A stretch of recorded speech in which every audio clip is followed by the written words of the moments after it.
It's with great pleasure that I enter in your house today. We are back to the moment of the teaching, and the number of the teaching is the number 3. And the title is The Quran is false, but the Torah is the true one. So that is what I'm going to prove today. So again, I am happy to greet all of you. Okay, let me adjust my clothes. Yeah, this is something that I have to do um, at the beginning of the teaching so that your eyes are not bothered. Your eyes and your, what else? Is there another things than eyes? Okay, Yahushua bless you all. It's the ambassador of Yahushua Elia who enters in your house now. So it's the teaching number 3 that you are following. Okay, let's go. Elia is going to explain that the Quran is false, but the Torah is absolutely true. So why we chose this title? Why I chose this title? Because the book of Quran criticize and blame the truth of the Torah. They say that it is wrong, it is being changed, and so on and so forth. But that is what Elia is going to bring. That are all wrong. So let's say that what they have said is true. So why they should wrote that wrong thing in their book, the Quran? That is not logical at all.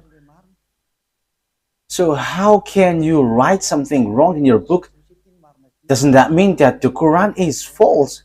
False double times, because you have wrote something wrong. And if you say we got the truth, so show that truth. But the Sefer Torah is always a Sefer Torah, and there is nothing like wrong or true, but it's only one. And Elia has one. That's why I am saying that. So that is something that I have to tell you that first. And having the Torah, the result is people who follow the book of Torah of beloved YAHVAH never sin anymore. They never sin anymore. They don't know how to do bad things anymore. They don't know how to sin anymore. So that is the most wonderful thing with that true God. They become people who never sin anymore, which Quran is not able to do. But the book of the God of Abraham, the Torah, it's only that. Who can do that? Because it's in there that who point out YAHOSHUAH, the son of Mary, and those who follow YAHOSHUAH, the son of Mary, never sin anymore, and they are washed away from their sins. They don't know how to commit sin anymore. And that is the program of the God of Abraham. So that people never sin anymore. So that people don't know how to sin anymore, and they are saved completely, because it's that sin which made the face of the God of Abraham hidden. Whether you are Christian, fake Christian, or Muslims, whoever you were, as long as you are sinners, you cannot get along with that God of Abraham. That is the true one. That is the truth. So that is the first introduction. If it is something that wrong according to you, Muslim, why do you write it in your Quran? It is something that has mistakes, so how can you write it there? So you are now has 2 mistakes. But now Elia is arrived here to prove that there is nothing wrong in the Torah, but yours is false. Okay, let's carry on. We're not going to talk about the details like mistakes in words, but we're going to come into that. But there is no words, no mistakes in the words. But that is the thing that Elia is going to explain, the truth of the words and the fulfillment of the words in the book of Torah, the Sefer Torah of the Jews. Let's start it from the story of Abraham and to the end of the story of Abraham. And who has got the agreement? Who has received the agreement? And the children, their children. I'm going to explain that to you first, and after I give you the chapter and verse in the Torah. I'm going to give you first a chapter and verse in the Torah to tell you that there is no mistakes in there, but it's in harmony. because Muslims say this it's false because they want to talk about Ismail. They want to say that Ismail is the ancestors of all Arabs, and when they are pulling that Ismail thing, they started to blame the Torah, and they say it's the Quran which is the true one because Ismail came from that, and Ismail is the chosen one, not Isaac, and that's why they blame the Torah and they value the Quran by saying this is the this is the absolute truth. But you haven't heard about the story, that story, except in the Torah of Jews, and you cannot deny that. So if the Torah of Jews, where you find that true story, how can you just blame like the Torah is false? And that's why I say if the Torah is false, you should not take, you shouldn't have take something wrong. And if you say you got the true one, show the true one. But Elia has the true one. If you have got the Torah, you should have been washed away from your sin and you never sin anymore. However, that doesn't exist in you, in Quran. Even the Quran said you cannot make someone, you cannot make anyone righteous, and there is no one who were washed away from their sins except those who follow YAHOSHUAH, the son of Mary. Okay, let's get to the true story to prove that you cannot deny the truth of the Torah. So it's as follows. So let me begin to tell it. So listen to you, all humans, listen to this story, you humans who were listening to the teaching of Elia. So when the story takes its end, we're going to get back and give you the chapters and verse. Look at the truthness of this word, because it's a word which is matching and in harmony, and you cannot deny what is in the Torah. First of all, the story of Abraham. He started in Ur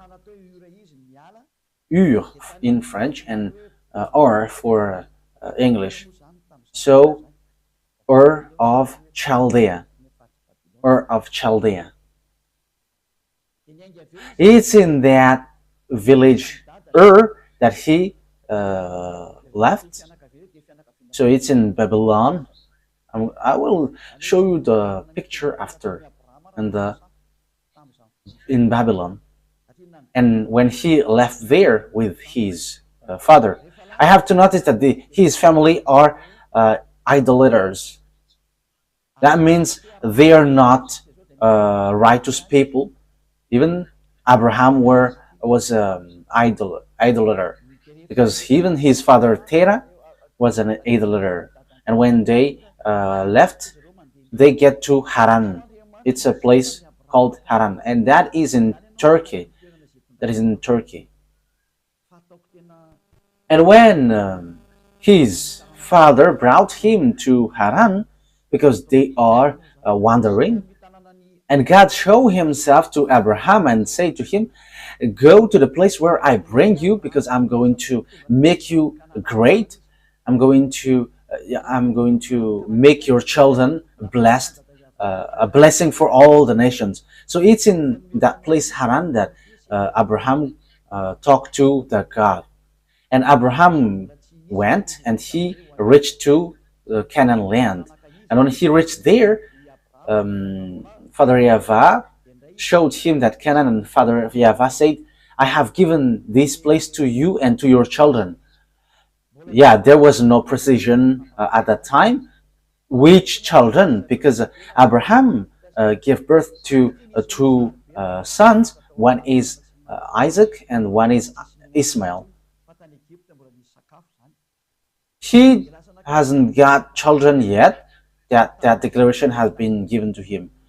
And after they went to Egypt, because there was a terrible famine and there is nothing that they can eat. But in Egypt they can find something to eat. So Abraham went to Egypt, and he found Hagar there, because he went there in Egypt.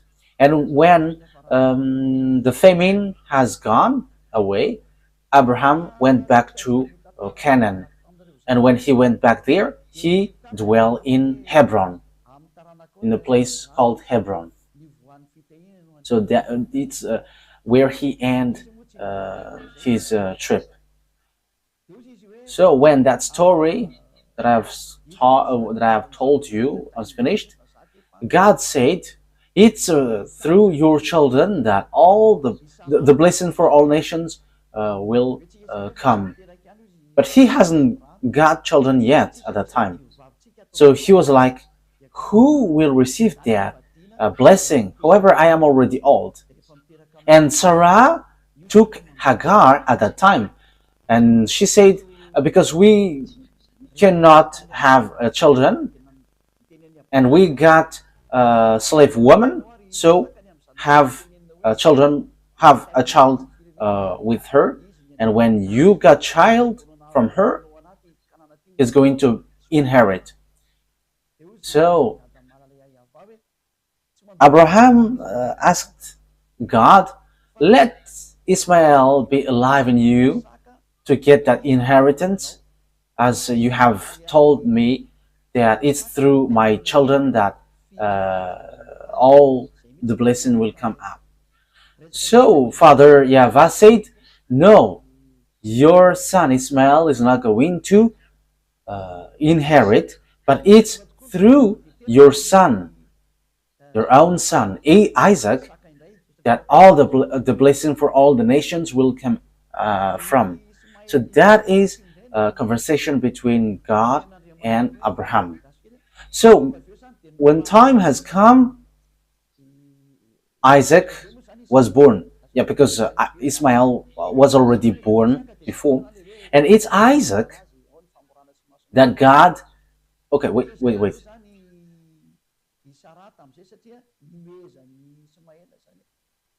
Yeah, wait. As Isaac grew up, so there was like circumcision and things, and Sarah was really angry because Ismael loved Isaac with that preparation. So Sarah was angry, and she said, "Kick this slave woman and her son out, because the son of this slave woman cannot inherit with my son." And Abraham was so sad hearing that word. However, God said to Abraham, "Obey to what Sarah said, because it's only in Isaac, it's only the children through Isaac that my my agreement goes through." And that's how Abraham kicked out Hagar and Ismail. And when they wander, they get to Beersheba, and that is a desert, and they were lost in the desert. But God saved them, and He gave food, water in this desert. So in this Beersheba, it is below-ish of the Canaan land. So the story goes on. I'm going to give you the words of them. So they went to Parana, and that Parana also it's near, but that is below-ish the Canaan. That is also a desert. So they dwell there, and Hagar and Ismail dwell in. And then the children of Ismail, they dwell in the place between Shur and Havilah. Havilah it's above, it's in the northwest. I mean, it's northeast from Israel. And the Shur is next to Egypt. I'm going to give you the picture. And that is how the story went through Isaac. And when the time has come when Ismael was not there anymore because Sarah has kicked him out, so it's when there is no Ismael anymore that God has brought Isaac in a mountain to test Abraham. Okay, kill your son if you like me. So it's logical that God did that because he wants to make sure, as Abraham was an idolater, if he dares. So the God of Abraham saw that he really loves Isaac, and he didn't let him kill his son, but replace him to a sheep. And God said, because you haven't protected your son, your only son. Yes, God has said only son. So he considered Isaac as an only son. And it's through Isaac that I will bless all the nations. But God said, you have to know that your children will go and will be slave in another nation. But remember that when they come back, they will bring lots of wealth. That is what God said. So what happened when that declaration has been made to Isaac? Yeah, Isaac died. He had two sons, Esau and Jacob. Esau is the elder one and Jacob is the younger one. And God said, I don't need Esau, but I like Jacob. I hate Esau, but I like Jacob. That's what God of Abraham said. And Jacob has received the choice. And after, the children of Jacob is called Israel, and he gave birth to 12 children, where there was Levi and Judah. Moshe came from Levi, and YAHOSHUAH came from Judah, the son of David. A covenant for all people around the world to take away their sins. So that is how the story went. But after, when time has passed, there was another famine, terrible famine in the Canaan. Yeah, it happens in all the nations. But the children of Jacob went to Egypt. Jacob is Israel. When he has a fight with the angels of God, his name becomes Israel. So it's they who went to Egypt because of the famine which hit the land. So it's only in Egypt that they can shelter. So they all went to Egypt with Jacob and with his 12 sons and his wife. So they dwell there, and at the end, they were slaves. And the story continues. You see, it is a following up story. So where is the mistake? So when time has come, because they have been enslaved for 400 years, so the words of God were fulfilled. It's the children of Isaac through Jacob who were enslaved 400 years. And when 400 years have gone, God remembered these children of Israel, which he said, it's through your children that I will bless these nations. So Moshe, he sent Moshe to get these children of Israel out of Egypt. And that's what happens, that you cannot deny. And that is in the Quran. You say that it's really the children of Israel that he brought out of Egypt. So you cannot deny that it's Israelites who were enslaved in Egypt. And they came out successfully, and they get to Canaan when they have win against those who dwell in the Canaan land. Because when they get back, there are already lots of people who dwell in the Canaan land. But there are places that they can dwell in Hebron. But they fought against those who already dwell in the Canaan, and they have win against them during the Joshua's era. And Joshua shared the land. Joshua is the soldier of Moshe. So that's how the story went. So here we can see that the God of Abraham said, the Canaan land belongs to Israel, and it's Israel who possess it. No one can have it. What happens is, we can see at the moment we speak, it's because of Muslims, the Quran, who said it. They pull that, and it's as they say, it's Ismail who were about to be sacrificed and it's all about Ismail. Let me notice Ismail is not Arab, but Ismail is Chaldean, is Babylonian. We know that the state of Babylonian is so strong at that time, where we can find Nebuchadnezzar. They have their own civilization,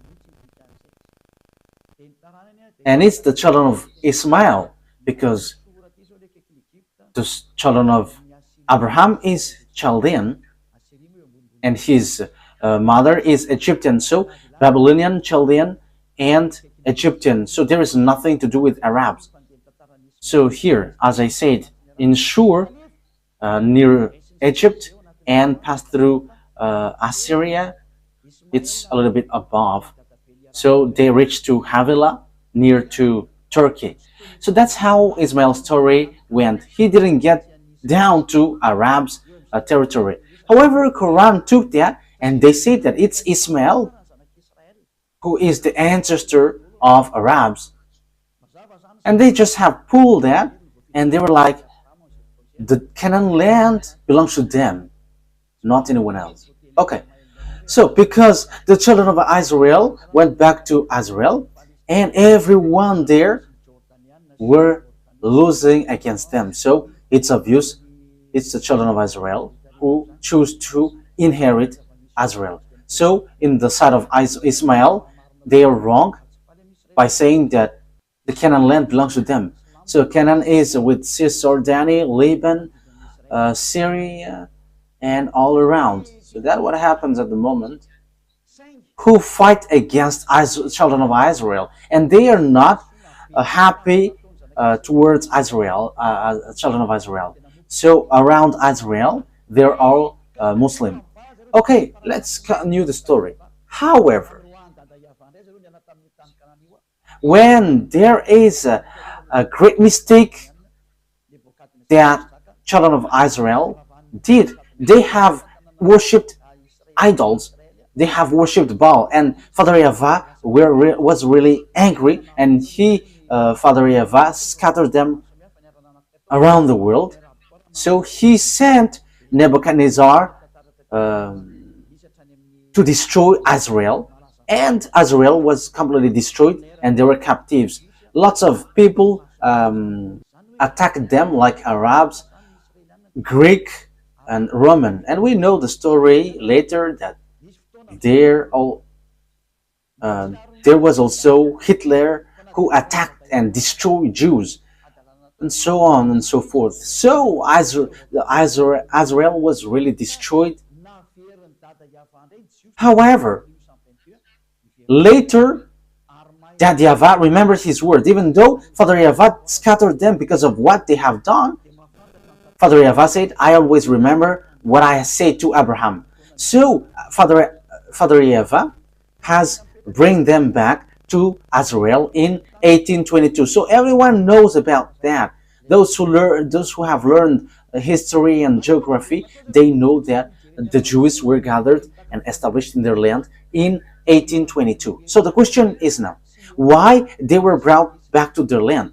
Because that is the words of God of Abraham, whose name is YAHVAH. And when they were brought back there, Jeremiah the prophet said, protect them like a shepherd protect their flocks. So NATO, American, has protected them when they reach Canaan. And that is what happens at the moment. And Palestinians cannot touch them. Palestinian who becomes Muslim. So Muslim cannot touch them. That's what happens. I cannot say Arab Muslim because they're not Arabs, but they become Muslim. That's what happens. People around there are Muslim and they're Palestinians. They're also Jordanian. It's in Cisjordania. There is also Lebanon, Syria, and they are fighting against Israel. And even Egypt, they are not happy at Israel. Let's get back to the story. If children of Israel get back to their land, of course, the words of God of Abraham was kept by saying, I will let this land to be possessed by your children. And American has fulfilled and justified the word in Jeremiah chapter 31 verse 10, protect children of Israel like shepherd protect his flock. So the words of the God of Abraham is true.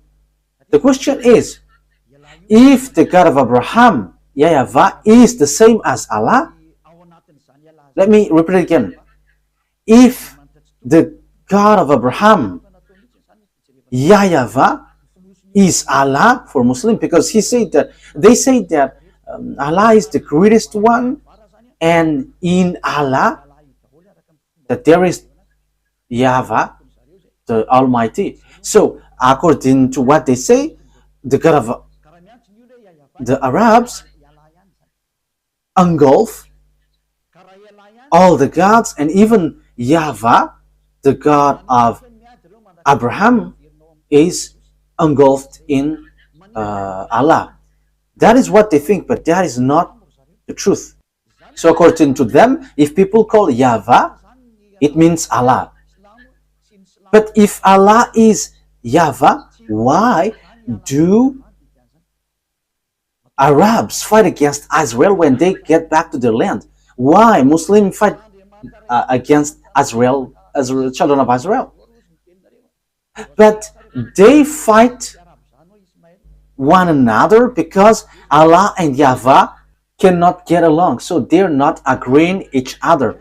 So if these two descendants, children of Israel and Arabs, has only one God, I will explain after that. Ismail is not Arab. Those who say that are wrong. If we say that these two descendants have one God, the same God, the God of Ismail, that you think is Arab, but that is not the truth. But the God of Arab, who gave the Quran, if the God of Arabs is the same as the God of Jews, YAHVAH, Muslim and Israeli should not fight each other because they're worshiping one God. So why do they fight each other? But they're fighting each other until now and non-stop. Israeli and Muslims, Arabs. That means that the God who brought the children of Israel are different from the God of Arabs. They are completely different, but you Muslims forced it to be the same because you have stolen the story, the teaching in the Sefer Torah, because you want to be the descendants of Ismail. So that is how it ended up.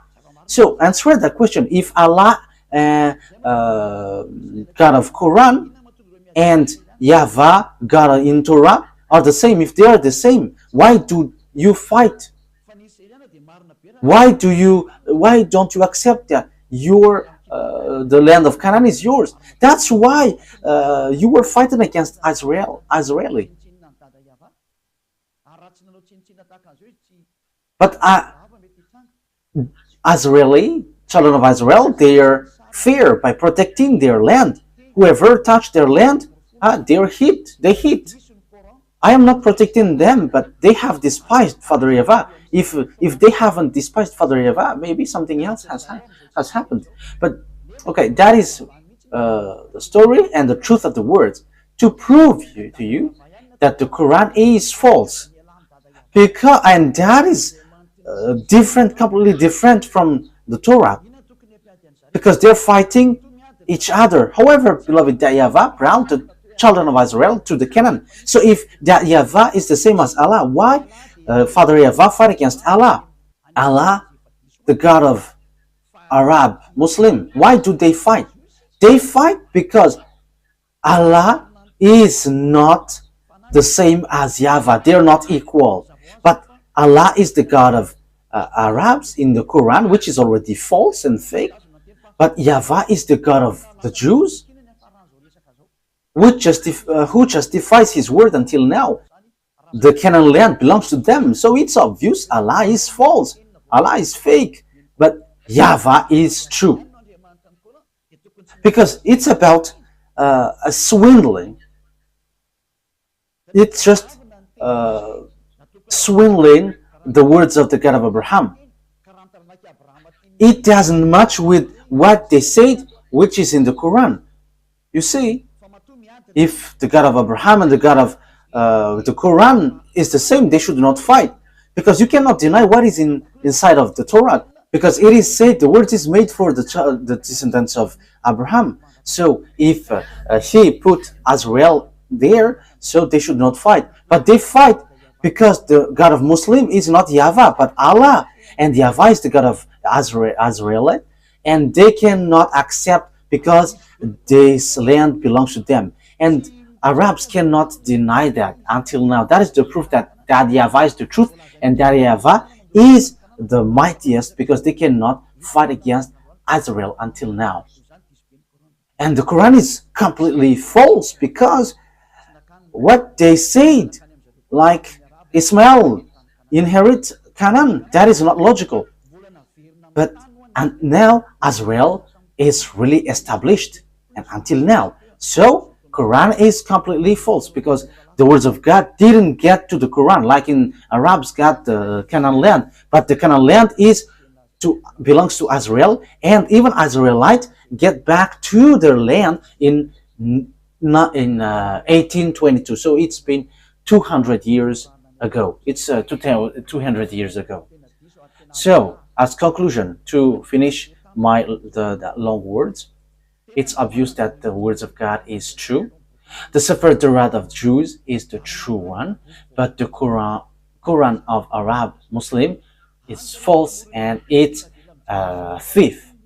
And the dangerous thing is they have erased the words of God in the Torah, and they have created a new book. We're going to talk about them. And when they created that book, they ordered people not to look in this Torah, because as they say, it's an ancient book, and they should listen to the new prophet, not the old prophet. You Muslim cannot deny that. You are like, you should not listen to the Torah, because that is an ancient one, and do not listen to the elder prophet, but the prophet of Arab, you should listen. You're just forcing thing, but that is something wrong. Okay, let's follow up it with a picture and with chapters and verse. Okay.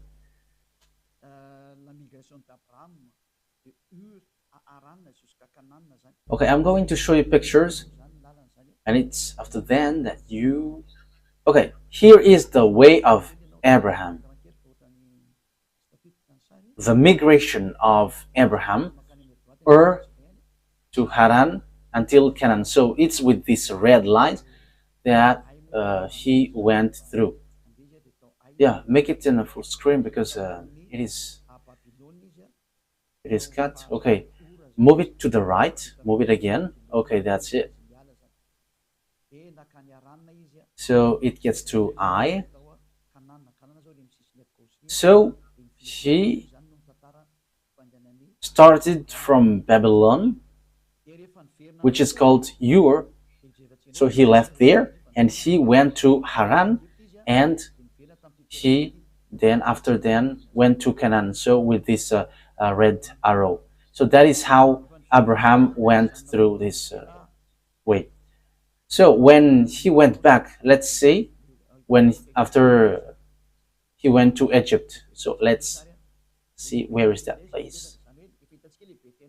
So when he went back, he stayed in Bethel, in Hebron.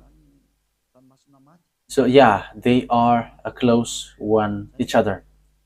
So he dwelled in Bethel. After seeing this Bethel and Ai, it's in Hebron. It's near the Black Sea, Dead Sea. So here is the Hebron that I have talked to you. So he dwelt in between Hebron and Ai, Bethel and Ai. So that is the story of Abraham during his migration. So he really reached the Canaan land, and it's the Canaan land which is given to them, to him and his descendants. So let's take a look at the Sefer Torah of the Jews. Let's read the chapter and verse from now on.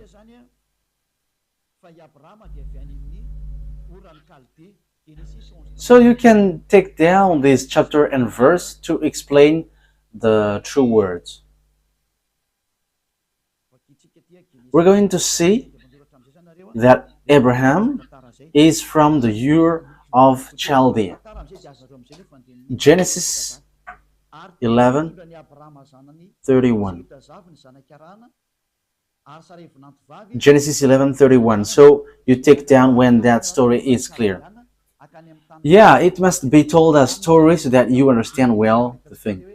Terah took his son Abraham, his grandson Lot, son of Haran, and his daughter-in-law Sarai, the wife of his son Abraham, and together they went out from Ur of the Chaldean to go to the Canaan. But when they came to Haran, they settled there. So that is what I have shown to you. So Haran is next to Turkey. So that is it. Okay. So when Abraham get to Haran, Father YAHVAH called him to get down to the place which is given to him, which is the Canaan. So let's read Genesis 12 verse 1 to 5. Genesis 12, 1 to 5. YAHVAH had said to Abraham, "Go from your country, your people, and your father's household to the land I will show you. I will make you into a great nation." So 1 to 5. "And I will bless you, I will make your name great, and you will be a blessing." So you will be a blessing. So it's through his descendants that this world will be blessed. "I will bless those who bless you, and whoever curses you, I will curse. And all people on earth will be blessed through you." So that is blessing for the people around the world. So Abraham went as YAHVAH had told him, and Lot went with him. Abraham was 75 years old when he set out from Haran. He took his wife Sarai, his nephew Lot, all the possessions they had accumulated, and the people they had acquired in Haran. They set out for the land of Canaan. They arrived there. So they went to Canaan as the picture I've shown to you before. I think that's clear. I think that is already clear for all of you. So they went to Canaan. They reached Canaan according to what God said. "I'm going to bless you here, and it's through your descendant that I will bless all the nations."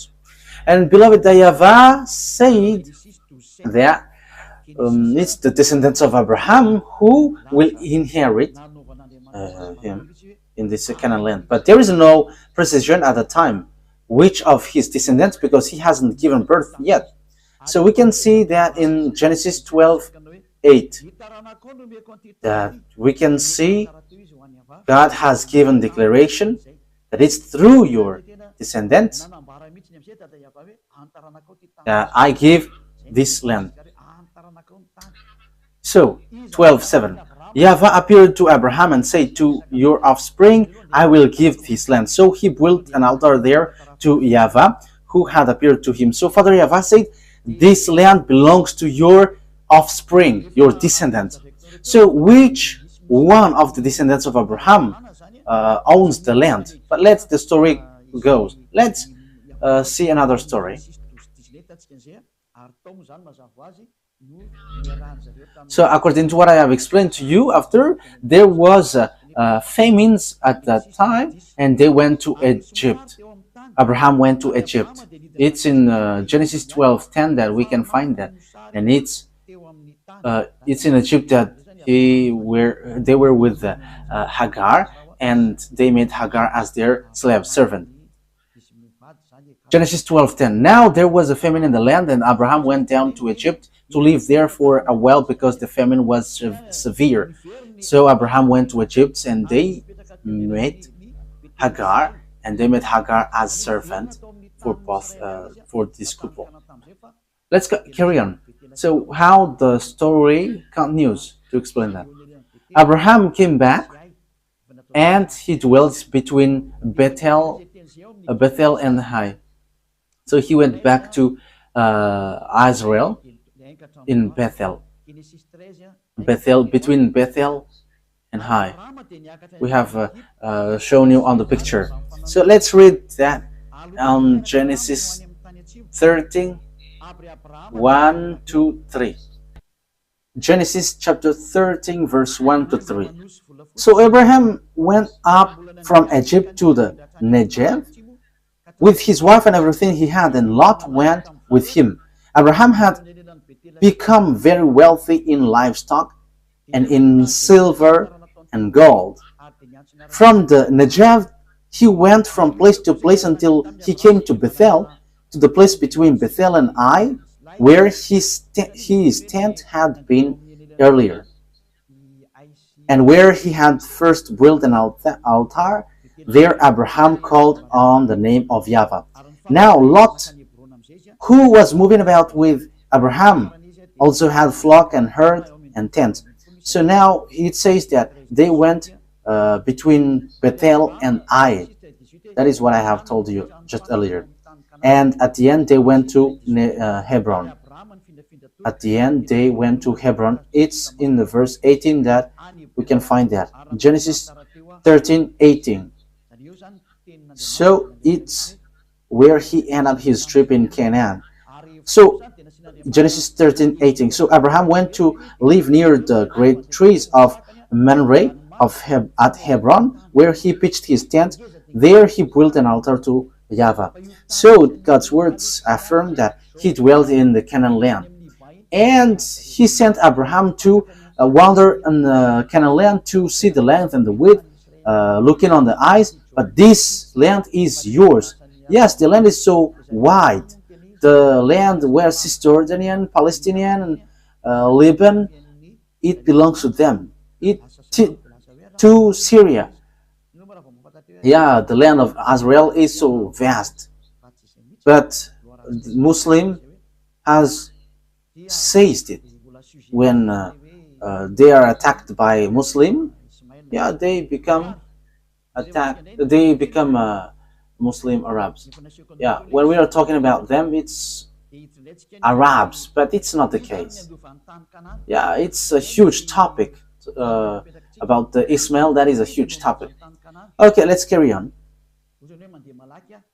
I have shown you the picture of Hebron. Now, who is going to possess the Canaan land?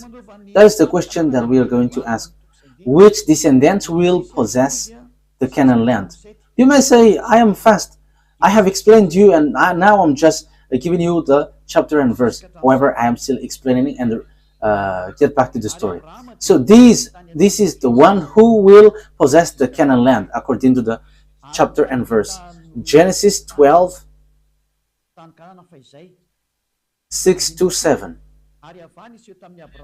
Abraham traveled through the land as far as the site of the great tree of Moreh at Shechem. At that time, the Canaanites were in the land. YAHVAH appeared to Abraham and said, "To your offspring I will give this land." That's it. So the one who will be given that Canaan land is the descendants of Abraham. But which one of the descendants of his descendants? In Genesis 13:12, we're going to read that. Genesis chapter 13, verse 12. We're going to read. You may say, yeah, it keeps repeating. Yeah, that is not a problem. It's an emphasis. Abraham lived in the land of Canaan, while Lot lived among the cities of the plain and pitched his tent near Sodom. Now the people of Sodom were wicked and were sinning greatly against YAHVAH. So the children of Israel dwell in the land of Canaan. So we're going to see what is the words of Father YAHVAH about this land. Well, whose land is where Abraham dwelt. So Genesis chapter 13, verse 14 to 17. Abraham said to Abram after Lot has parted from him, "Look around from where you are, to the north and south, to the east and west." So it's in Hebron. Look around from where you are, to the north and the south, the east and west. All the land that you see, I will give you and your offspring forever. So, the land of Canaan is given to the offspring of Abraham. But who's going to possess this? So, let's read on verse 17. Go, walk through the length and breadth of the land, and I'm giving it to you. So, he is sent to look around, go to see the land which is given to him. So that is a promise that YAHVAH has promised to Abraham. So it is well established that this belongs to Abraham. It's so wide, from north to south, to east to west. So everything that you can see, it belongs to you. The land is so wide, so huge. Okay, let's get to another situation. The question is, who among the descendants of Abraham that he has given birth, who will possess the land? But that is the problem until now. That's why this war occurs. That's why I told you, this God, Allah and YAHVAH, are not the same. Allah is the fake God of Muslim, for Arabs. I have told you, I have proved to you how he is wrong. And I have given you also the God of Abraham, which goes through Isaac and Jacob. So let's continue the words. So whose descendants will possess this? Genesis 15. We're going to read the verse 4 first.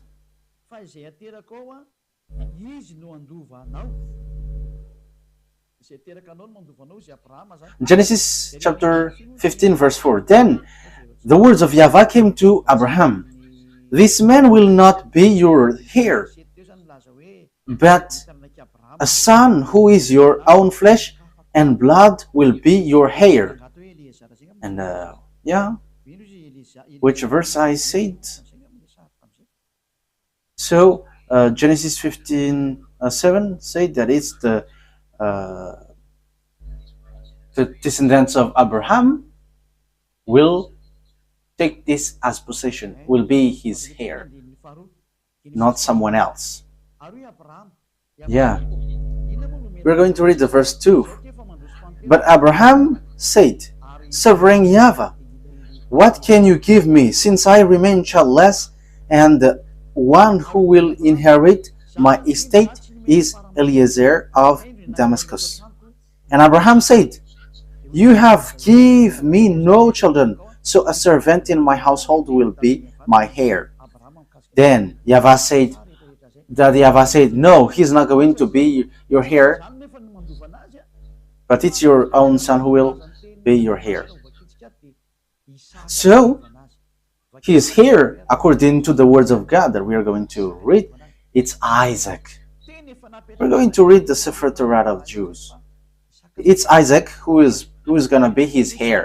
So God has established well that it's Isaac who is going to be your heir. Genesis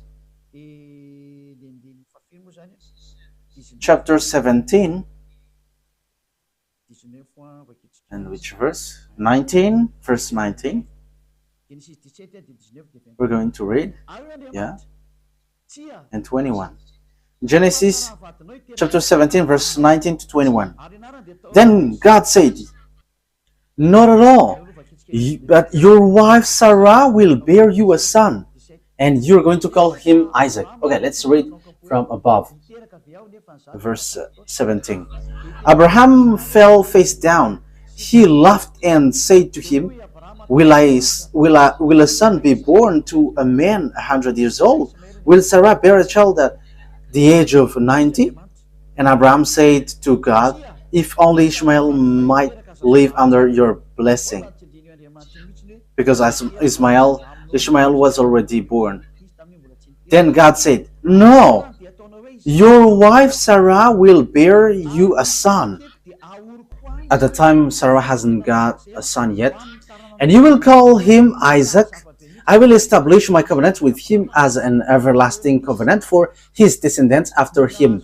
So the words of the God of Abraham is so clear here that it's in Isaac who received the covenant, and he's going to establish the covenant in the children, in the descendants of Isaac. So it's obvious that Ishmael is being kicked out here. He's being rejected. He's being kicked out here. Let's see another words about that to justify the words in Genesis chapter 21. Wait a moment. Let's add the Genesis 17:21. But my covenant I will establish with Isaac from Sarah will bear to you by this next time year. So Sarah hasn't got a son yet, that he said, I will give my covenant to Isaac, but no one else. So let's read that. It's in Genesis 17:18 that God has kicked out Ishmael. Genesis 17:18. And Abraham said to God, if only Ishmael might live under your blessing. Then God said, no, but your wife Sarah will bear you a son. So Ishmael cannot be a heir. Father YAHVAH said, he cannot stand before me, in front of me. So the children of Ishmael and Ishmael were being kicked out by and rejected by Father YAHVAH. So in Genesis,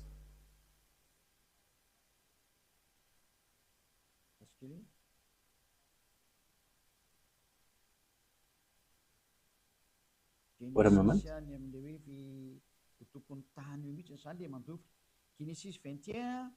Genesis, it talks about the owner of the land, the one who will possess it. Genesis chapter 21, verse 9 and 10. So here we will see that Hagar has been kicked out. Kicked this slave woman and her son out because he cannot be here with my son. And God of Abraham agreed with that. That is what the Sefer Torah said. And it's really the children of Isaac which get to the Canaan land. And there is nothing to do with Ishmael.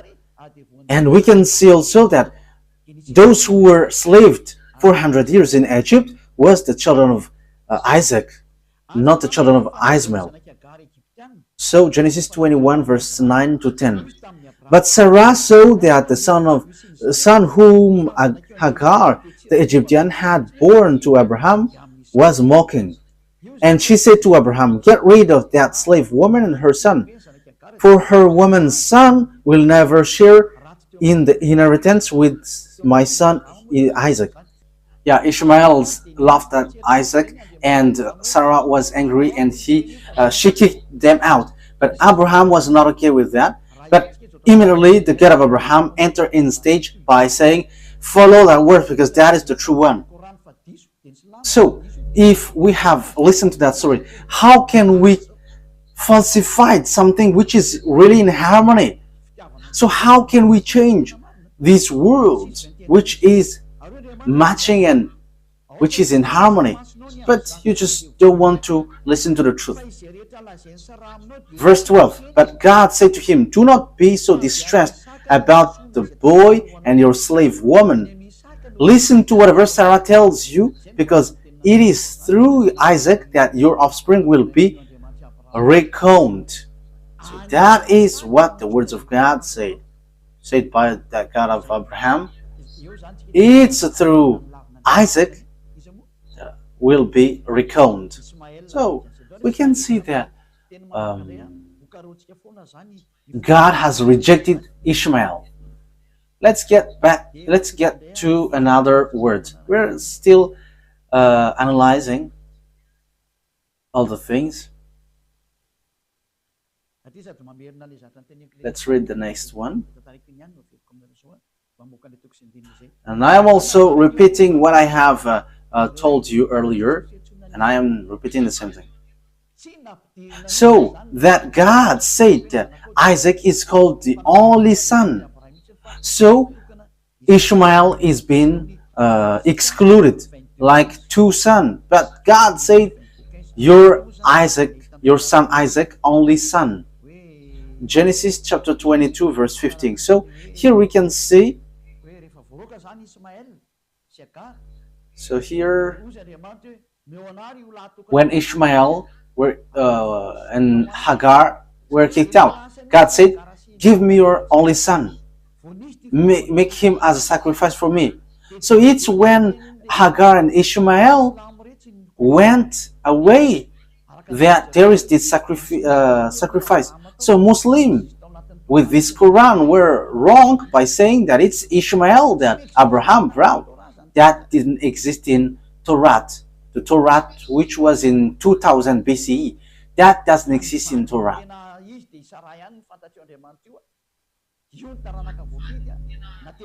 But the real wife is Sarah, and that is the chosen offspring.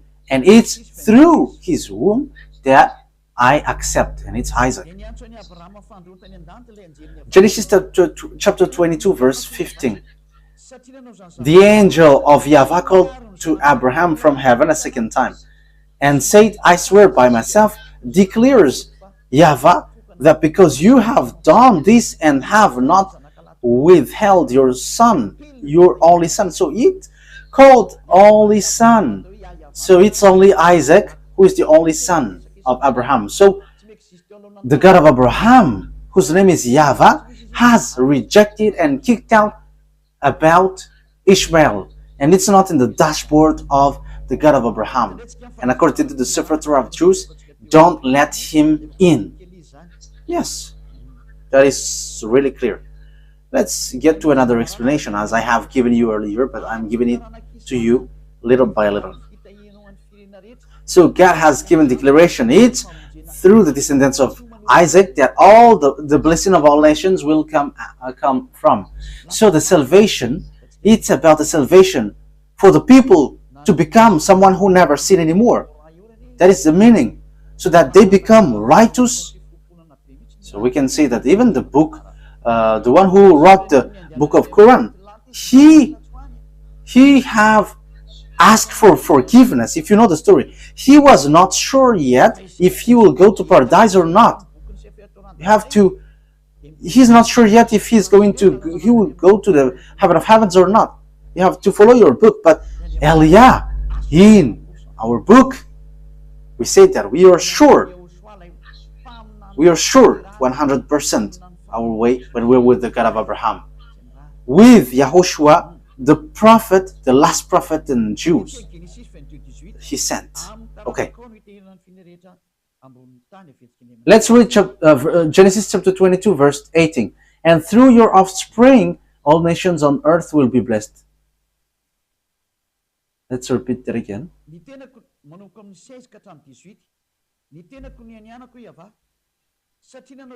So from the verse 16 to 18.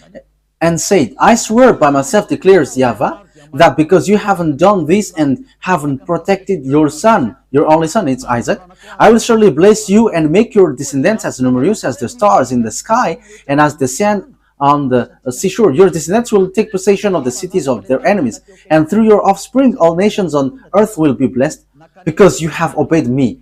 So it's clear, the offspring is Isaac. So the offspring where the salvation come from is from Isaac, and it ends to YAHOSHUAH. The saddest thing is Muslims accept YAHOSHUAH, but after they say you must follow Arab's prophet. That is surprising. However, there is nothing to do with Arab's prophet till the end. But it's obvious the war in Israel, that is the proof that the Jews and the Arabs cannot get along. So YAHVAH and Allah cannot get along. But YAHVAH justifies his word till the end, and his word cannot be stopped till the end. And YAHVAH is not Allah. Allah is not YAHVAH. They are completely different. And the true one is the Torah, not the Quran. Yeah, we're going to get a little by little, but I always repeat that. Okay, let's carry on. We are not getting to another word. The offspring which will receive the blessing is the offspring of Isaac. Genesis chapter 26 from the verse 3 to 6. Genesis chapter 26 verse 3 to 6 to 5.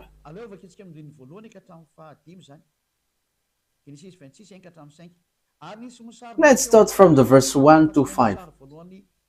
Genesis 26, 1 to 5. Now there was famine in the land, besides the previous famine in Abraham's time. And Isaac went to Abimelech, king of the Philistines, in Gerar. And YAHVAH appeared to Isaac and said, do not go down to Egypt. Live in the land where I tell you to live.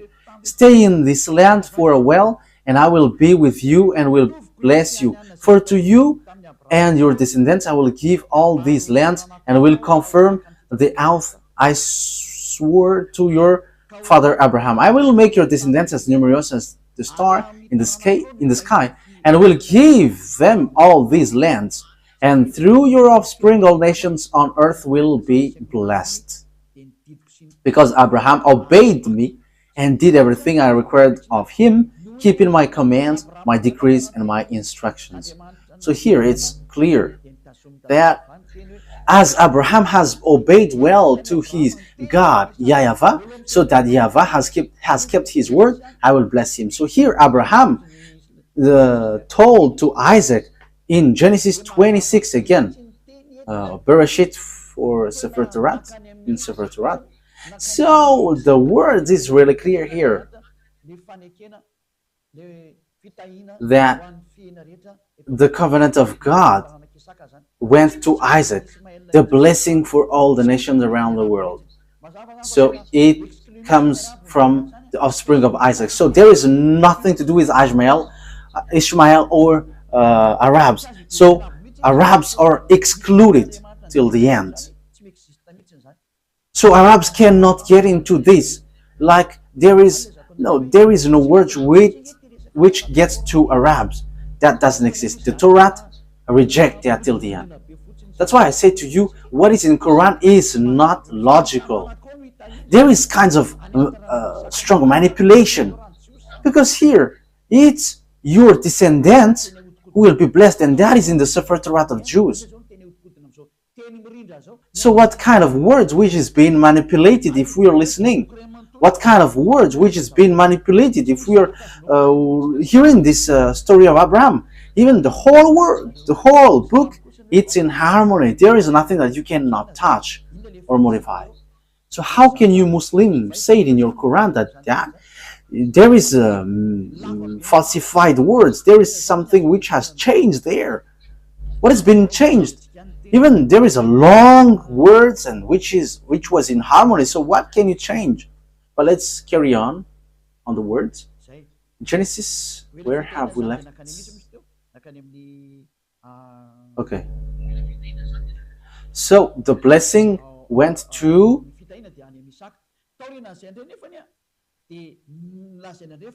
the blessing was in Isaac. So after then, it was said that blessing went to Jacob. So that all the blessing of nations went to Jacob. So let's take a look at the story of Jacob. Genesis chapter 28.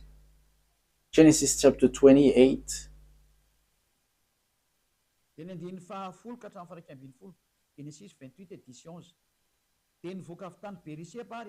So Genesis 28 verse 10 to 11. Jacob left Beersheba and set out for Haran. When he reached a certain place, he stopped for the night because the sun had set. Taking one of the stones here, he put it under his head and lay down to sleep because it's already night. And he had got a dream, and he saw the angel of God going up and down. So in the verse 13, God, YAHVAH, has shown to him. There above it stood YAHVAH, and he said, I am YAHVAH, the God of your father Abraham and God of Isaac. So how can you say that this is falsified?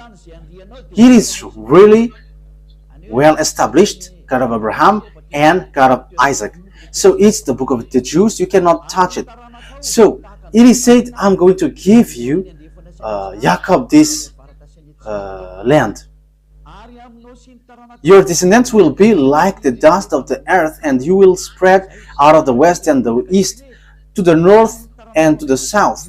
All the people on earth will be blessed through you and your offspring. So here, it's through your descendants that the all earth will be blessed. So here, there is no mistakes in the words of Father YAHVAH, but it is really matched in harmony. And it is said that it is made for the descendants of Abraham, went to Isaac, went to Jacob. So here, this is the sign which is given to you. Let's read that sign. Okay? Remember that the descendants of Jacob, which is called Azrael also. Okay, let's read that.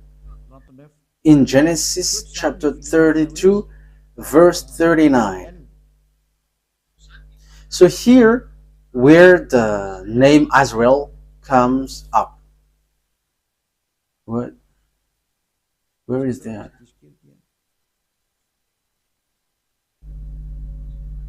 Wait a moment, there is a mistake.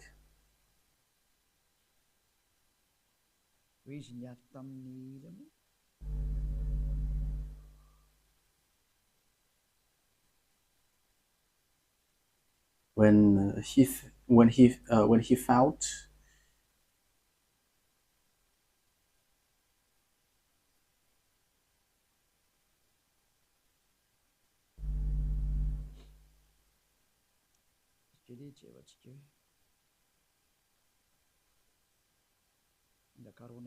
Wait a moment. We are looking for it. I must look for it because I have lost it. Genesis chapter 32.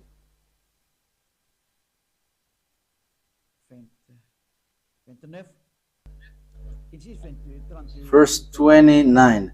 Genesis chapter 32, verse 28-29. Then the man asked him, "What is your name?" "Jacob," he answered. Then the man said, "Your name will no longer be Jacob, but is Israel, because you have struggled with God and with humans and have overcome." So God, the God of Abraham, has changed the name of Jacob into Azrael. So from then, Azraelites are called Azrael. So that is the children of Isaac, children of Jacob, children of Isaac, children of Abraham. So that descendants would be slaved in Egypt, according to the words of God.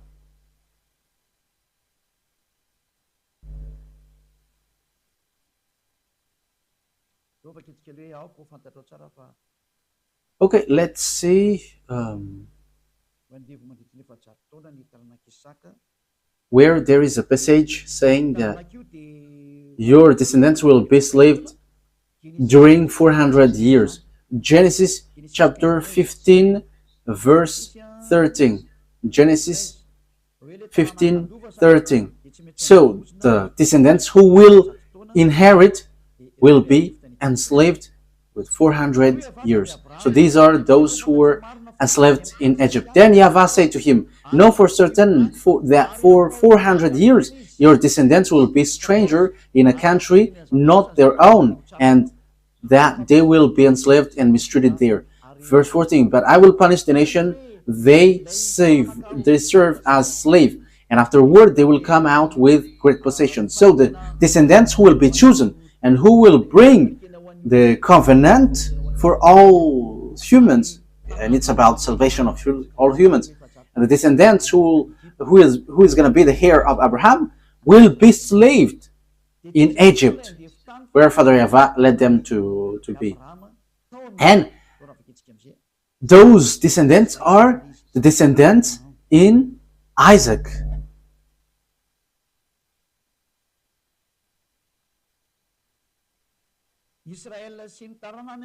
Azrael and his offspring were slaved in Egypt according to Genesis chapter 46 verse Genesis chapter 46. Okay. Genesis chapter 46 verse 1 to 7. So Azrael set out with all that was his, and when he reached Beersheba, he offered sacrifices to the God of his father Isaac. And God spoke to Azrael in a vision at night and said, Jacob, Jacob. Here I am, he replied. I am God, the God of your father, he said. Do not be afraid to go down to Egypt, for I will make you into a great nation there. I will go down to Egypt with you, and I will surely bring you back again, and Joseph's own hand will close your eyes. Then Jacob left Beersheba, and Azrael's sons took their father Jacob and their children and their wives in the cart the Pharaoh had sent to transport him. So they went to Egypt, and they brought everything that they had in Egypt. Verse 6. So Jacob and all his offspring went to Egypt, taking with them their livestock and their possession they had acquired in Canaan. Jacob brought with him to Egypt his sons and grandsons, and his daughter and granddaughter, all his offspring. So everything that they had in Canaan, they brought it into Egypt. So it's obvious that Canaan belongs to them. So they were slaves in Egypt. So you see, we went from Genesis 11 to 46.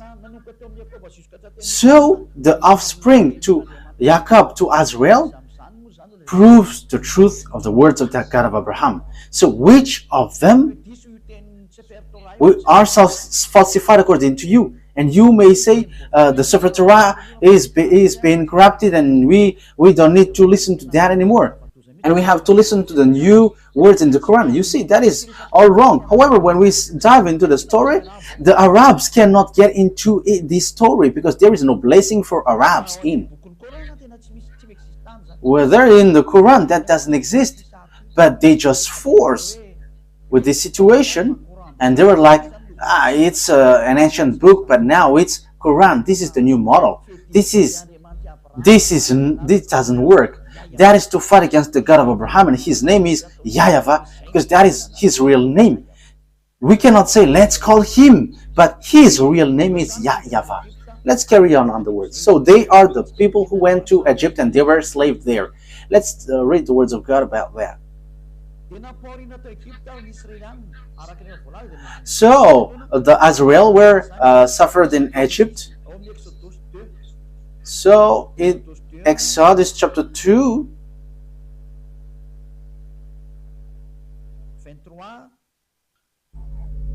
(23 to 24). So we must follow this story so that we know and we can see the mistake in the Quran, which despised and rejected the Sefer Torah of Jews, so that they can establish the prophet that they must follow. That is the reason. They were like, get this aside. This is the new book. Follow the new prophet. Don't listen to the previous one anymore. However, when we are listening to the story in the Torah, it's obvious that the descendants of Ishmael are being kicked out. There is nothing to do with Arabs. So in the Quran, it's a trap just to reject the Sefer Torah of Jews, which is the word of the God of Abraham, YAHVAH. So That is unaccepted. That's why Eliah come to bring the glory of beloved YAHVAH back. Yeah, the teaching is a bit long. I'm not going to cut it until the words ends, because you're already listening carefully, listening to its end. Exodus chapter 2 verse 23 to 24. Genesis 2 23, 24. During that long period, the king of Egypt died. The Israelites groaned in their slavery and cried out, and their cry for help because of their slavery went up to God. And God heard their groaning, and he remembered his covenant with Abraham, with Isaac, and with Jacob. Now it keeps repeating the covenant in Abraham, Isaac, and Jacob. So there is nothing to do with Arabs. There is nothing to do with Ishmael, but that is just a made-up story, so that people don't follow the Sefer Torah of Jews, but will follow a fake God. And God looked on the Israelites and was concerned about them. And he remembered, this is the word that I have told to Abraham. So God has looked over them. So when it reaches more than 400, it's approximately 430 years. So the words was being fulfilled. Exodus chapter 12 from the verse 37. We're going to read it. Exodus chapter 12. Oh. Exodus chapter 12.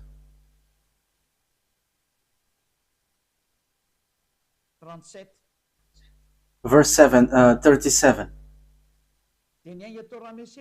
The Israelites journeyed from Ramesses to Succoth. There were about 600,000 men on foot, besides women and children. Verse 40, where is it? Verse 40. Okay, let's read from here. Verse 40. Now the length of the time the Israelites people lived in Egypt was for 30 years. And at the end of the 430 years, they, to the very day of YAHVAH's division, left Egypt. So the 400 years was an approximative date. Maybe people will criticize that this is not precise. You cannot force God with time. But when he said 400 years, that he will not give you precision.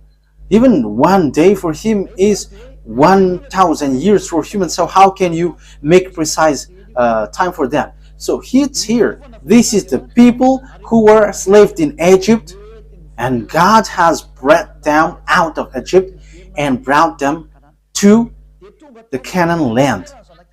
And the children of Israel get to the Canaan land as Joshua has led them there. Let's read that. Joshua chapter 11. Joshua 11:23. Joshua 11:23. That the children of Israel get to the Canaan land, and that is to tell you all who follow this teaching. There is nothing that you can deny with what Eliah has taught here. But the words of salvation was in harmony. The program of Father YAHVAH to save people in Israel. And devils wanted to manipulate in all ways. But you devils cannot move anymore. Eliah has arrived. And this teaching cannot be gone against anymore. The truth must get back to the truth. And the salvation of the people, because everyone are to be saved. Arabs, English, Chinese, African. Eliah saved them all. Eliah saves. That's why Eliah brings back this word to save you. Okay, let's carry on. Joshua 11:23. So Joshua took entire land just as YAHVAH had directed Moses, and he gave it as an inheritance to Israel according to their tribal division. Then the land had rest from war. So there was no war anymore, because Joshua has taken all the entire land, as Father YAHVAH said this is all your land. So when they seized the land, the words of Father YAHVAH has been fulfilled, and Ishmael cannot get included. There is no Ishmael who said, where is our part of land? No, there is no such thing. And until now we see that it's the land belongs to Israel. So what happens after? When the children of Israel, the mindless one, the fool one, did bad things again. I say fool because after seeing these things, they should not betray God. But they have betrayed God and they worship Baal. Okay, let's read the words of God.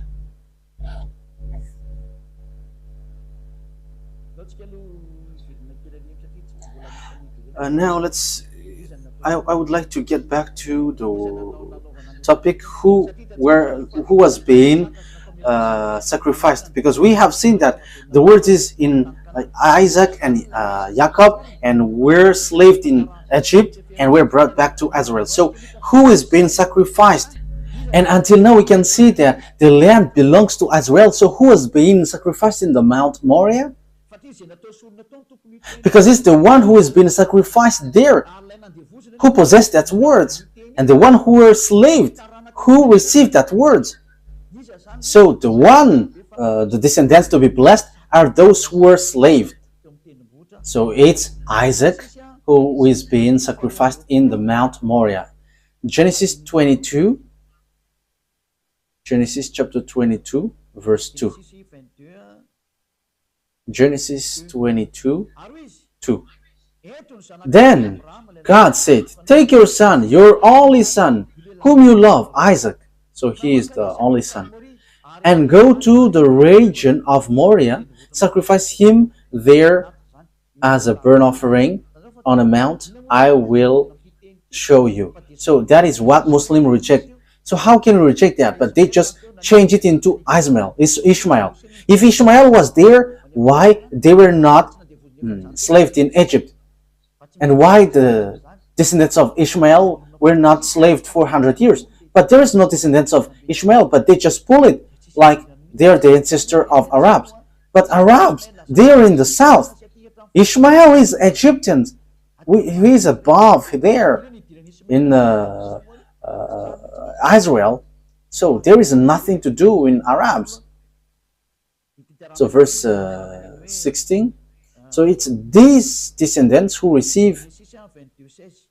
Okay, Genesis chapter 22, verse 16 and 17. We get back to this.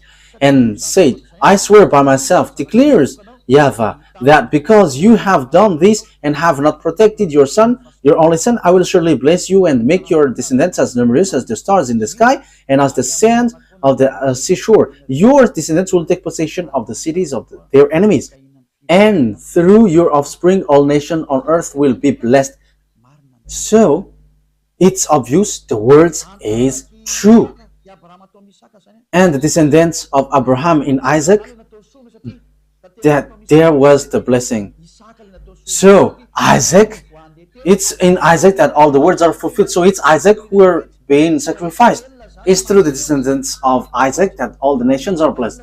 So if Ishmael died there, for example, it should be the descendants of Ishmael who should be enslaved. But there is no children of Ishmael who were being enslaved. But it's the descendants of Jacob. So it's obvious that the one who was about to be sacrificed in Mount Moriah was Isaac.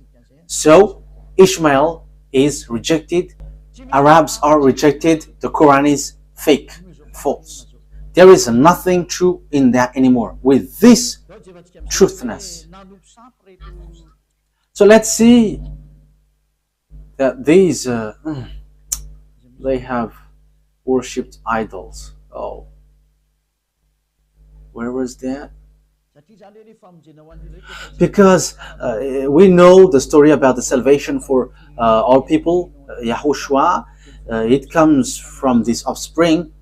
So YAHOSHUAH came out from that. We're going to talk about that next time, but let's get back to the story. Because when they get back to their land, it's obvious that YAHOSHUAH came from Israelites. So we know the story. He was born by Maria, and he brings the salvation for all the people around the world. Glory be to beloved YAHVAH. Glory be to YAHOSHUAH. But children of Israel sinned, and they end up by being scattered out of their hand. Because Father YAHVAH said, if you broke my law, I'm going to scatter you. Leviticus chapter 26, and also we're kind of ending the word. Verse 14, 15. Leviticus 26, 14, 15. But if you will not listen to me and carry out all these commands, and if you reject my decrees and abhor my law and fail to carry out my commands and so violate my covenant, then I will do this to you. I will bring on you sudden terror, wasting disease and fever and so on and so forth. Okay, let's read on verse 33. Okay, let's start from the 32. Okay, 31. If you don't obey my law, this is what I'm going to do to you. Leviticus chapter 26, verse 31 to 33. I will turn your cities into ruins and lay waste your sanctuaries, and I will take no delight in the pleasant aroma of your offering. I myself will lay waste the land, so your enemies who live there will be appalled. I will scatter you among the nations. I will draw out my sword and pursue you. Your land will be laid waste, and your cities will lie in ruins. So I'm going to make you lose against your enemies. So that is what Father YAHVAH said, because they have worshipped Baal. So judge.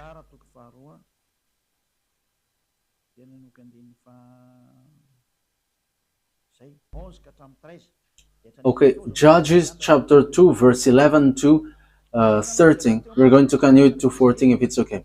Then the Israelites did evil in the eyes of YAHVAH and served Baals.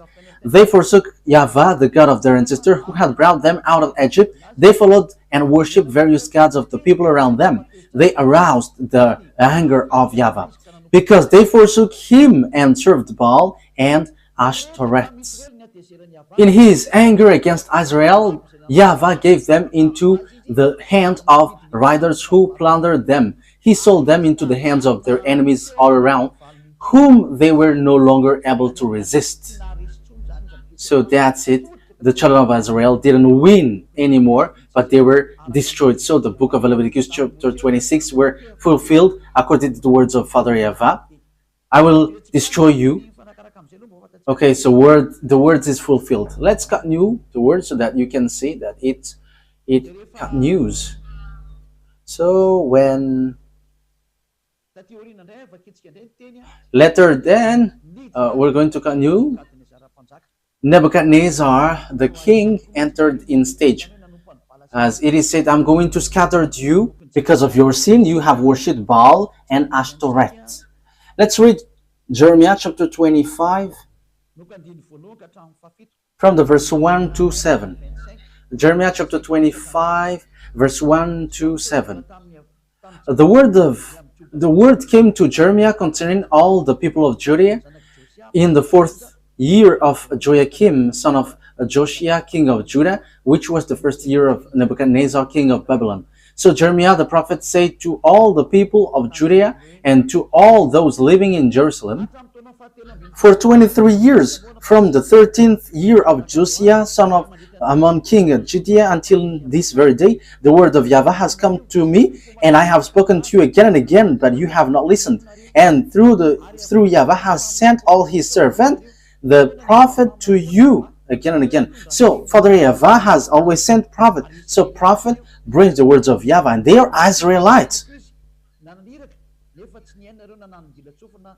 You have not listened or paid any attention. They say, turn now each of you from your evil ways and your evil practices, and you can stay in the land YAHVAH gave to you and your ancestor forever and ever. Do not follow other gods to serve and worship them. Do not arouse my anger with what your hands have made, then I will not harm you. But you did not listen, declares YAHVAH, and you have aroused my anger with what your hands have made, and you have brought harm to yourself. Therefore, YAHVAH Almighty says this, because you have not listened to my words, I will summon all the people of the north, and my servant Nebuchadnezzar, king of Babylon, declares YAHVAH, and I will bring them against this land and its inhabitants, and against all the surrounding nations. I will completely destroy them and make them an object of horror and scorn and everlasting ruin. I will banish from them the sound of joy and gladness, the voice of bride and bridegroom, the sound of milestones, and the light of the lamp. This whole country will become a desolate wasteland, and this nation will serve the king of Babylon 70 years. That YAHVAH has beaten them. I'm going to make you captives. So that is accomplished in Jeremiah chapter 52. Let's read that.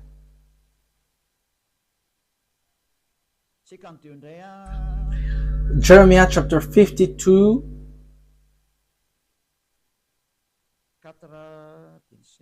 verse 4 and 5. Jeremiah chapter 52, verse 4 and 5. So in the 9th year of Zedekiah's reign, on the 10th day of the 10th month, Nebuchadnezzar, king of Babylon, marched against Jerusalem with his whole army. They encamped outside the city and built siege works all around it. The city was kept under siege until the 11th year of King Zedekiah. So we can see it's what happened next.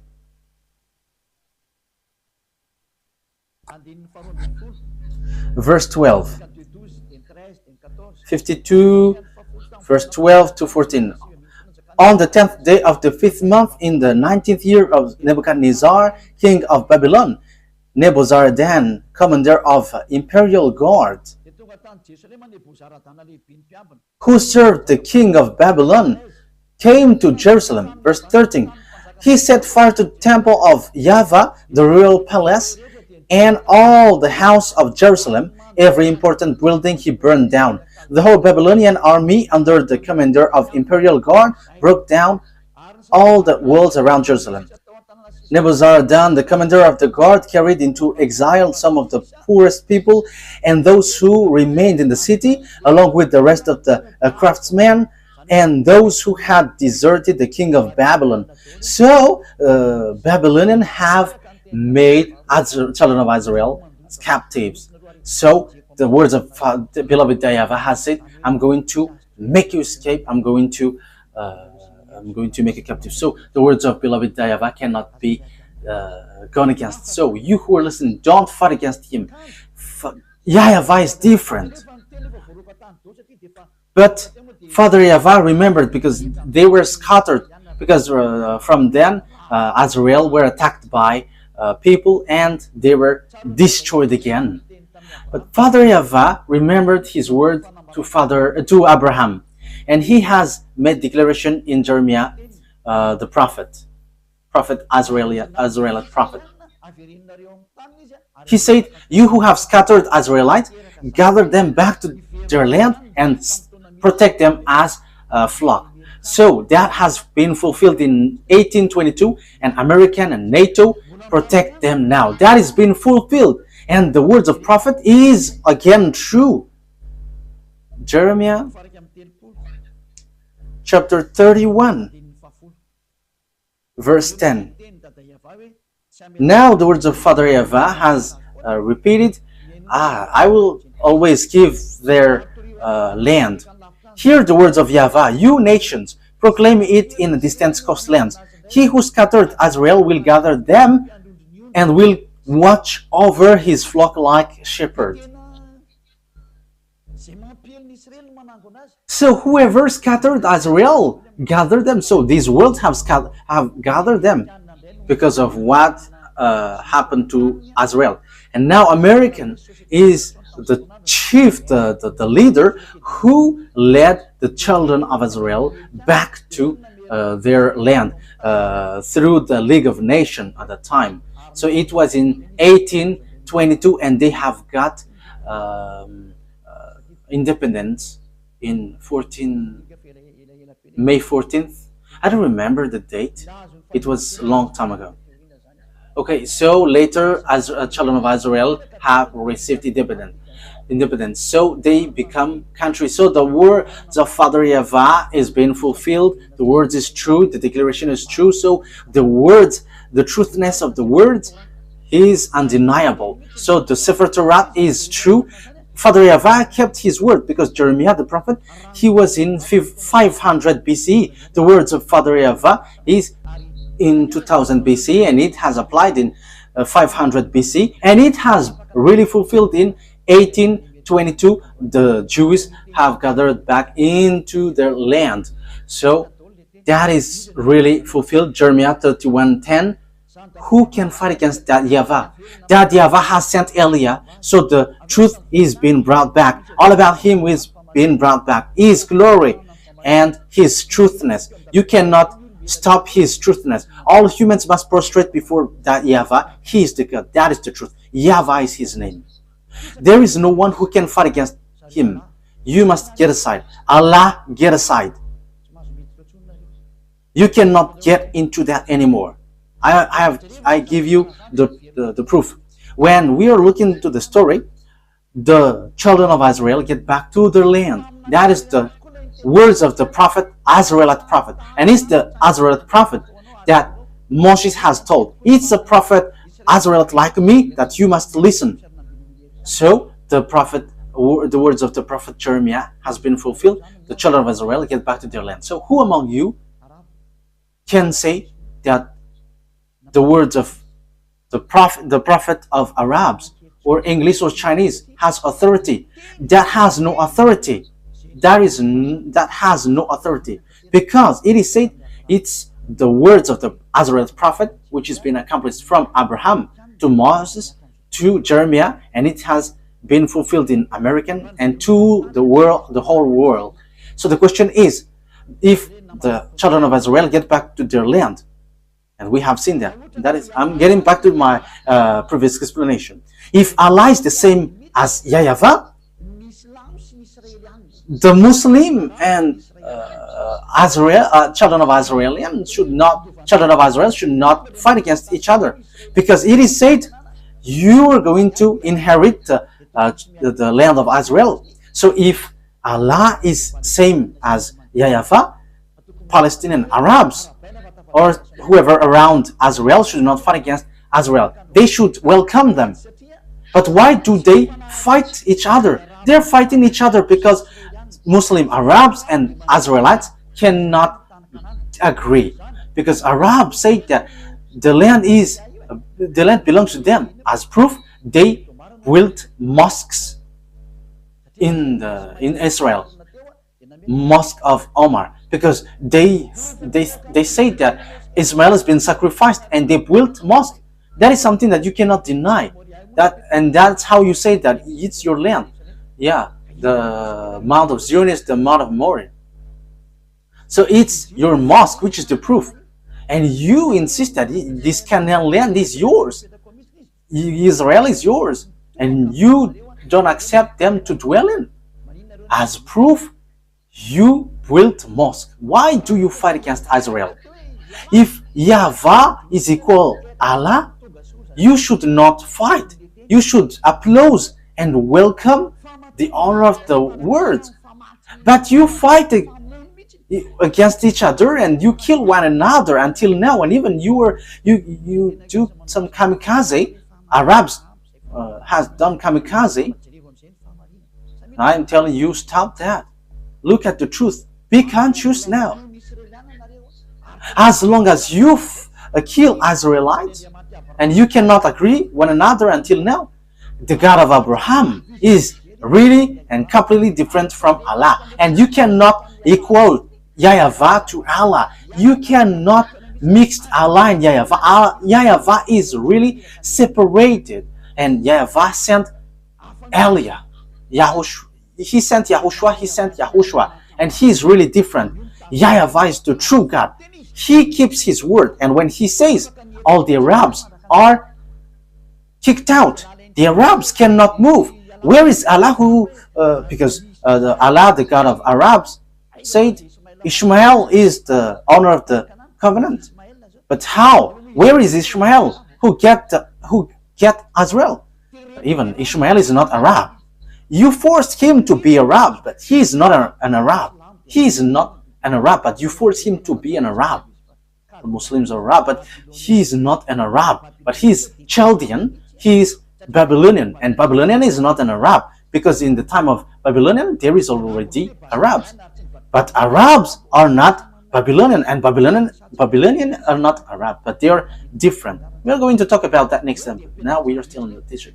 But here it is really clear that the God of Jews, Abraham, YAHVAH is his name, and he is really and completely different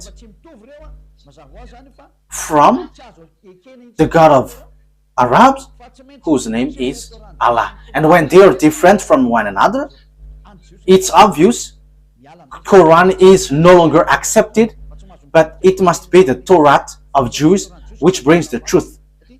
The truth is for the Jews. The Quran is kicked out. The God of Muslim is kicked out and cannot touch this truth, because the prophet Jeremiah has justified the Jews has get back to their land, and now they are back. So the words of God of Abraham is been fulfilled. Glory be to him. The conclusion is Torah is the truth and Quran is false.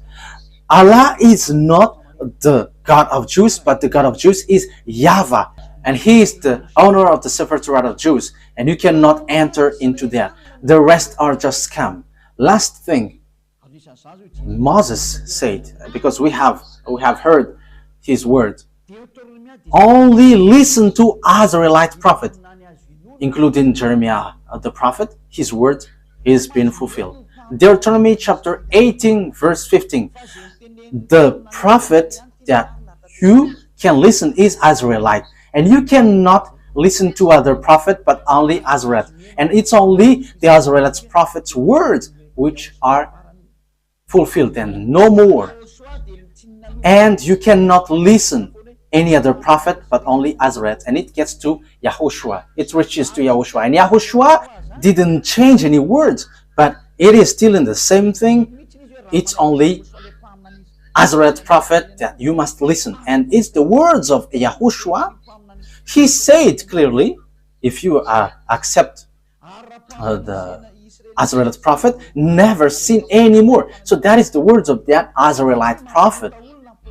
And if we are talking about Israelite prophet, the goal of the God of Abraham is to wash people away from their sins. It's not to make people sinners, but the plan of the God of Abraham is to make people someone who never sin anymore. So we're going to talk about that. What is the plan of the God with that Israelite prophet to be listened? But what the prophet Israelite brings, the conclusion is to bring people to become someone who never sin anymore, and they will never commit sin anymore. But Allah, the Quran and Allah hasn't never been able to do that. There is no one who followed the Quran who was in the right way. Everyone who follow Quran and Allah cannot go to the righteous way, because it is written in their book they cannot change people to the righteous. But the God of Abraham can make people someone who never sin anymore and the righteous. That is the real work of the God of Abraham. What I am teaching to you for all of you around the world. Note, mine is love. I want to save all of you humans, whether you are Arabs or English or African, whoever you are. The purpose of Eliah is to save you. And if you don't want to be saved, wait for the consequences, because everything has its consequences. I have proved to you. Yeah, our next teaching is what is the word of the prophet and what is the goal of the prophet. Let me give the answer immediately, so that you become someone who never sin anymore, and you don't know how to commit sin anymore, and you will be with the God of Abraham, really, truly. That is his goal, and that's why he sent YAHOSHUAH to save people. But Muslims reject YAHOSHUAH, but they accept something else, which means they keep what they want and they reject what they don't want. You cannot do that. The words he gave is the truth, but it's you who don't know how to go along that, and that's why you say that it's wrong. And all the words are true, and the owner of the words has arrived. And Eliah brings the glory of the honor of the words. YAHVAH is his name. And the truthfulness of his words must be brought back to him. And everyone must prostrate before him.